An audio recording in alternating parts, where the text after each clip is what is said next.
Hello friends, welcome to நெல்லை சமையல். நாம் இன்றைக்கி ஆனியன் டொமேட்டோ கோஸ்து எப்படி பண்ணுறதுன்னு பார்க்கலாம். ஒரு பேனில் தண்ணி சேர்த்துக்கோங்க.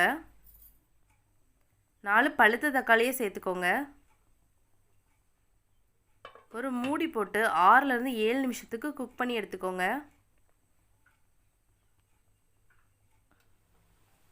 இந்த அளவுக்கு குக் ஆகிருக்கணும். இதோட தோலை ரிமூவ் பண்ணிவிட்டு தனியாக எடுத்து வச்சுடுங்க. ஒரு பேனில் 1/2 டேபிள் ஸ்பூன் எண்ணெய் சேர்த்துக்கோங்க.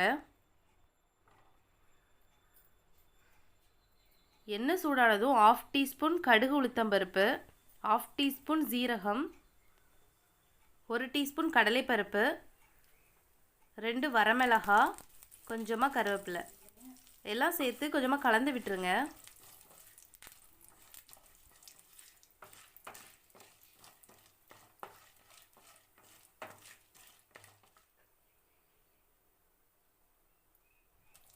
இதோட 2 பச்சை மிளகாய்,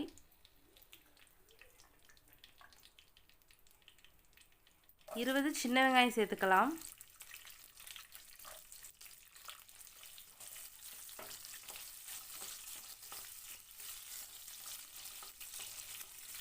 ஒரு 5 நிமிஷத்துக்கு வதக்கி விட்டுருங்க. வெங்காயம் இந்த அளவுக்கு வதங்கினதுக்கு அப்புறமா நம்ம ஏற்கனவே குக் பண்ணி எடுத்து வச்சிருக்க தக்காளி இதில் சேர்த்துடலாம். கரண்டி வச்சு இந்த மாதிரி மேஷ் பண்ணிக்கோங்க.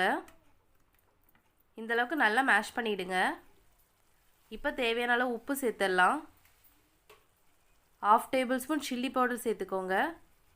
1/4 டேபிள் ஸ்பூன் கொரியாண்டர் பவுடர் நல்லா மிக்ஸ் பண்ணி விட்டுக்கோங்க. இப்போ கோஸ்துக்கு தேவையான தண்ணி சேர்த்துடலாம்.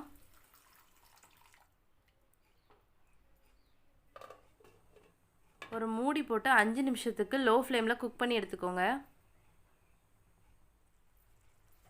இப்போ பாருங்கள், எண்ணெய்லாம் பிரிஞ்சு நல்லா அழகாக குக் ஆகி வந்திருக்கு.